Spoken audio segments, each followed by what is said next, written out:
Reserve bank of ഇന്ത്യയുടെ നേതൃത്വത്തിൽ തീരദേശ മേഖലയിലുള്ളവർക്കായി സാമ്പത്തിക സാക്ഷരതാ പരിപാടി സംഘടിപ്പിച്ചു.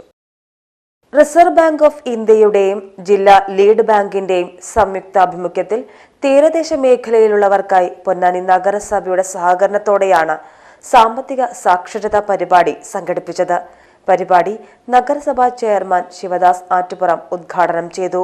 അതാത് ദിവസത്തെ ജീവിത പ്രയാസങ്ങൾ ദൂരീകരിക്കുന്നതിനുള്ള വരുമാനം തേടിയുള്ള അവരുടെ അധ്വാനപരമായി ആർജിക്കുന്ന സമ്പത്ത് വളരെ കുറഞ്ഞ നിരക്കിലുള്ള ഒരു വരുമാനമാണ് അവർക്ക് ലഭ്യമാകുന്നത് എന്നുള്ളത് കൊണ്ട് അതാത് ദിവസം തന്നെ ആ തുക ചെലവഴിക്കപ്പെടും.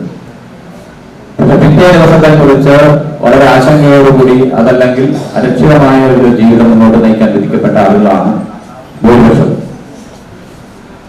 ആ ഒരർത്ഥത്തിൽ ഭാവിയെ കുറിച്ച് ദിശാബോധത്തോടുകൂടി നല്ല കാഴ്ചപ്പാടോടുകൂടി പ്രതീക്ഷയോടുകൂടി കാണുന്നതിനും തങ്ങൾക്ക് ലഭിക്കുന്ന വരുമാനത്തിൽ നിന്നും ഒരു തുക വളരെ വലുതല്ലാത്ത എന്നാൽ വളരെ തുച്ഛമല്ലാത്ത ഒരു തുക സമ്പാദിക്കേണ്ടതുണ്ട് തങ്ങളുടെ അടുത്ത ഭാവിക്ക് വേണ്ടി എന്ന കാഴ്ചപ്പാട് അവരിൽ രൂപപ്പെടുത്തിക്കൊണ്ട് സ്വന്തമായി തൊഴിൽ അന്വേഷിക്കുന്ന ആളുകളെ സംബന്ധിച്ചിടത്തോളം അവരെ തൊഴിലെടുക്കാൻ പ്രാപ്തമാക്കിക്കൊണ്ട് reserve bank of state manager മുഖ്യപ്രഭാഷണം നടത്തി.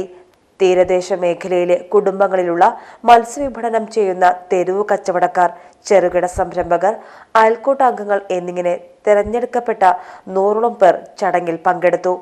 നഗരസഭ വൈസ് ചെയർപേഴ്സൺ ബിന്ദു സിദ്ധാർത്ഥൻ, ക്ഷേമകാര്യ സ്ഥിരം സമിതി അധ്യക്ഷൻ Rajeesh Uppala, state bank of India, federal bank, Canara bank എന്നീ ബാങ്കുകളുടെ റീജിയണൽ ലെവൽ മാനേജർമാർ, സിഡിഎസ് ചെയർപേഴ്സൺമാരായ ആയിഷ ബി, ധന്യ എന്നിവർ പങ്കെടുത്തു. ബാങ്കിംഗ് മേഖലയിലുള്ള പ്രമുഖർ വിവിധ വിഷയങ്ങൾ അവതരിപ്പിച്ചു. സാമ്പത്തിക സാക്ഷരത, സമ്പാദ്യശീലത്തിന്റെ പ്രാധാന്യം, വായ്പകൾ എങ്ങനെ കാര്യക്ഷമമായി ഉപയോഗപ്പെടുത്താം, UPI പണമിടപാടുകൾ, ശ്രദ്ധിക്കേണ്ട കാര്യങ്ങൾ, സാമ്പത്തിക തട്ടിപ്പുകൾ, എടുക്കേണ്ട മുൻകരുതലുകൾ എന്നിങ്ങനെ വിവിധ വിഷയങ്ങളിൽ ക്ലാസുകൾ നടന്നു. Page news Ponnani.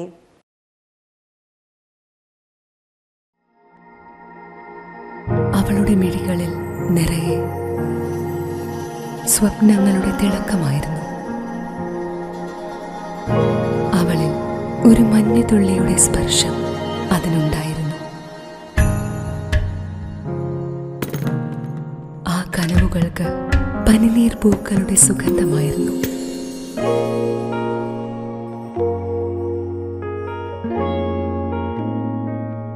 ആയിരം പൂർണ്ണചന്ദ്രന്റെ തിളക്കമായിരുന്നു അതിന്. അവളുടെ ഇഷ്ടം അവൾ കണ്ടെത്തി. ഏഷ്യൻ ഗോൾഡ് ആൻഡ് ഡയമണ്ട്സ്, ഇവിടെ തുടങ്ങുന്നു ഒരു നല്ല ബന്ധം. അമാന മോൾ, എടപ്പാൾ, മെയിൻ റോഡ്, കൂറ്റനാട്, നടുവട്ടം.